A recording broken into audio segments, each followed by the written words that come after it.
In this video we are going to talk about 10 interesting things about the world. So before starting this video, please like this video and subscribe to this channel for our future updates. Number 10. Earth is not flat, but it's not perfectly round either. The Earth has never been a perfect round. Because the planet revolves around its axis, it bulges an additional 0.3% around the equator. The diameter of the Earth is 12,714 kilometers, 7,900 miles, from North to South Pole, and 12,756 kilometers, 7,900 miles, through the equator, 7,926 miles. The distance is 42.78 kilometers, 26.58 miles, or about 1/300th of Earth's diameter. Number 9. The days are getting longer. The length of the Earth's day is growing longer. Earth's day would have been around 6 hours long when it was founded 4.6 billion years ago. This had increased to 21.9 hours by 620 million years ago. The typical day now is 24 hours long, yet it is growing by 1.7 milliseconds every century. What is the explanation for this? Through the tides it helps to create, the moon slows Earth's rotation. Number 8. There weren't always several continents. For millions of years, Earth's continents have had an on-again, off-again love. The massive tectonic plates that Earth's land masses ride on collided 800 million years ago, assembling the continents into a large supercontinent called Rodinia, with what is now North America at its heart. The Appalachian Mountains in North America and the Ural Mountains in Russia and Kazakhstan were formed when Rodinia broke up into several parts that recollided 250 to 500 million years ago. Number 7. Earth's icy times. Around 600 to 800 million years ago, Earth experienced many ice ages, which were periods of significant climate change. The environment grew so frigid that some scientists believe Earth froze numerous times, leading to the snowball Earth idea. Earth may have been covered in glacial ice from pole to pole during 4 such periods of alternate freezing and thawing, induced by declines in greenhouse gases such as methane and carbon dioxide. The planet's average temperature would have been around -50 degrees Celsius, -74 degrees Fahrenheit, with the equator similar to Antarctica today, because most of the sun's energy would have been deflected back into space by ice. Number 6. The driest place on Earth. Ironically, the world's driest region, the Atacama Desert in northern Chile, is located close to the world's largest body of water, the Pacific Ocean.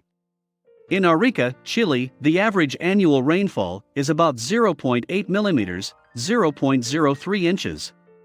Calama City in Atacama, Chile, is said to have had no rain for 400 years until an unexpected storm hit in 1972. Unlike most deserts, the Atacama is relatively cold, and it lacks cyanobacteria, green photosynthetic microorganisms that live in rocks or under stones in its most parched areas. Number 5. Earth's gravity isn't uniform. The gravitational field of Earth would be the same everywhere if it were a perfect sphere. However, the planet's surface is uneven, and water flow, ice drift, and tectonic plate movement beneath Earth's crust all alter gravity's pull. Gravity anomalies are the term for these differences. A mountain range, such as the Himalayas, generates a positive gravity anomaly, in which gravity is stronger than on a featureless, completely smooth planet. Negative gravity anomalies are created by the presence of ocean trenches or land dips caused by glaciers millennia ago. Number 4. In the past, sea levels were very different. The most recent ice advance on Earth began approximately 70,000 years ago, terminated 11,500 years ago, and reached its maximum extent 18,000 years ago. Glaciers and sheets of ice carved out the basins of the Great Lakes and stopped rivers, diverting the Mississippi and other rivers in the United States during this time. Sea levels plunged by as much as 120 meters, 390 feet, as a result of so much water being trapped as ice, revealing areas of what is now the ocean floor. The Earth's sea level has previously been up to 70 meters, 230 feet, higher. The sea was 5 to 7 meters, 16 to 23 feet, higher than it is today during the previous interglacial epoch. Number 3. Our sun has a voracious appetite. All stars, like our sun, grow old and perish. As the sun's hydrogen supply runs out, it will collapse under gravity, eventually exploding into a red giant 100 times bigger and 2,000 times brighter than the sun, vaporizing Earth in the process.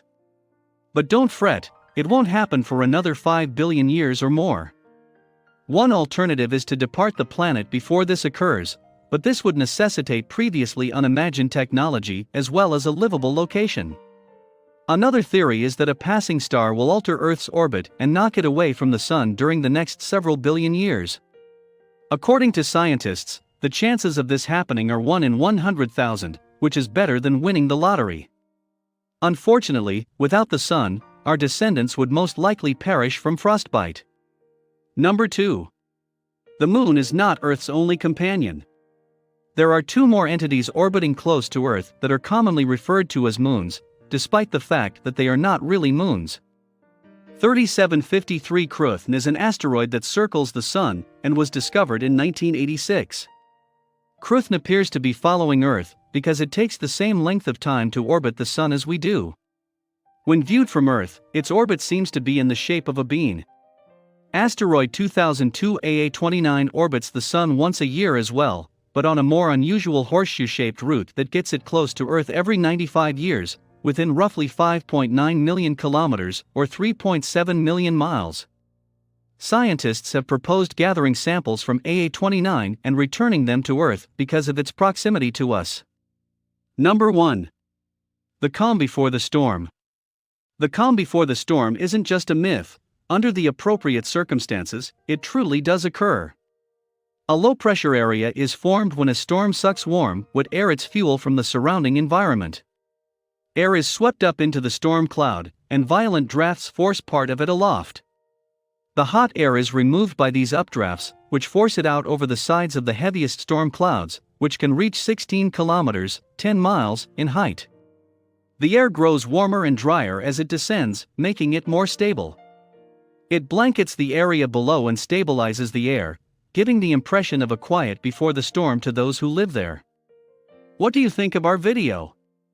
Let me know in the comment section below. If you enjoyed this video and want to hear from me again, be sure to hit that subscribe button before you go. Thanks for watching.